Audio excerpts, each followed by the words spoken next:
बहुत बहुत स्वागत है आपका। एक न्यूज़ 24 देख रहे हैं आप और मैं हूं आपके साथ ब्यूटी। देखिए, नवनिर्मित सरकार बनने के बाद देखा जाए तो जिस प्रकार से लगातार रोजगार पे रोजगार दिए जा रहे हैं हमारे माननीय मुख्यमंत्री के द्वारा, उसी बीच एक खबर निकलकर सामने आ रही जिसने पूरे शिक्षा जगत में हलचल मचा दी है। बिहार विद्यालय परीक्षा समिति यानी कि BSEB ने शनिवार को मैट्रिक और इंटर के छात्रों के लिए दोहरी खुशखबरी का ऐलान कर दिया है। बोर्ड अध्यक्ष आनंद किशोर ने प्रेस कॉन्फ्रेंस के जरिए वार्षिक परीक्षा कैलेंडर जारी करते हुए परीक्षा तिथियों की घोषणा कर दी है। साथ ही फॉर्म भरने की तिथि बढ़ाकर लाखों छात्रों को राहत भी प्रदान की है। यह फैसला उन विद्यार्थियों के लिए किसी वरदान से कम नहीं है जो किसी कारणवश अब तक आवेदन नहीं कर पाए हैं। तो आप ध्यान से सुनिएगा। बोर्ड द्वारा जारी कैलेंडर के मुताबिक इंटरमीडिएट यानी कि 12वीं की परीक्षाएं 2 फरवरी से 13 फरवरी 2025 तक आयोजित की जाएंगी। वहीं मैट्रिक यानी कि 10वीं की परीक्षाएं 17 फरवरी से शुरू होकर 25 फरवरी तक चलेंगी। इस घोषणा के साथ ही बिहार के लाखों छात्रों के सामने तैयारी का स्पष्ट रोड मैप आ गया है। बोर्ड ने साफ कहा है कि इस बार परीक्षाएं समय पर, पारदर्शी और पूरी तरह कदाचार मुक्त माहौल में संपन्न कराने की तैयारी है।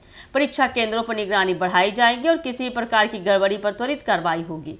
छात्र हित को प्राथमिकता देते हुए बोर्ड ने परीक्षा फॉर्म भरने की अंतिम तिथि को बढ़ाकर 3 दिसंबर 2025 कर दिया गया है। छात्र विलंब शुल्क या निर्धारित प्रक्रिया के साथ इस तिथि तक आवेदन कर सकेंगे। आंकड़ों के अनुसार अब तक मैट्रिक परीक्षा के लिए रिकॉर्ड 15,02,021 विद्यार्थी आवेदन कर चुके हैं, जबकि इंटरमीडिएट के लिए 13,07,241 छात्रों ने फॉर्म भर चुका है।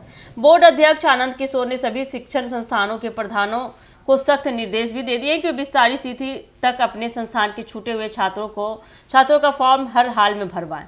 यह विस्तार 29 नवंबर से प्रभावी हो गया है। बोर्ड का मकसद स्पष्ट है कि कोई भी योग्य छात्र सिर्फ फॉर्म न भर पाने की वजह से परीक्षा से वंचित न रह जाए। इस बार बिहार बोर्ड ने परीक्षाओं को तकनीक से लैस करने के लिए एक बड़ा कदम उठाया है। पहली बार परीक्षा प्रणाली में AI चैटबॉट और एक विशेष मोबाइल ऐप का इस्तेमाल भी किया जा रहा है। AI चैटबॉट छात्रों की हर शंका का तुरंत जवाब देगा, जबकि मोबाइल ऐप के जरिए परीक्षा संबंधी नोटिस, अपडेट और निर्देश सीधे छात्रों तक पहुंचाए जाएंगे। यह कदम देखा जा रहा है कि बिहार बोर्ड के डिजिटलकरण अभियान को बड़ा बूस्ट देगा और छात्रों को तैयारी में सुविधा मिलेगी। इससे नीतीश सरकार पहले ही शिक्षा सुधार को लेकर कई बड़े अहम फैसले ले चुके हैं।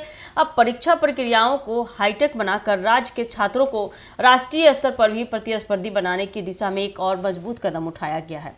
कुल मिलाकर कह सकते हैं कि परीक्षा तिथियों की घोषणा, फॉर्म की तिथि में विस्तार और नई तकनीक का समावेश, तीनों मिलाकर इस साल की बोर्ड परीक्षाओं को खास बनाने जा रहे हैं। विद्यार्थियों में राहत और उत्साह दोनों की लहर दौड़ गई है और यही बिहार बोर्ड का उद्देश्य भी है। तो आने वाले समय में शिक्षा में और कौन कौन सी प्रगति और कौन कौन सा विकास होता है देखने के लिए जुड़े रहिए हमारी एक न्यूज़ 24 के साथ। धन्यवाद।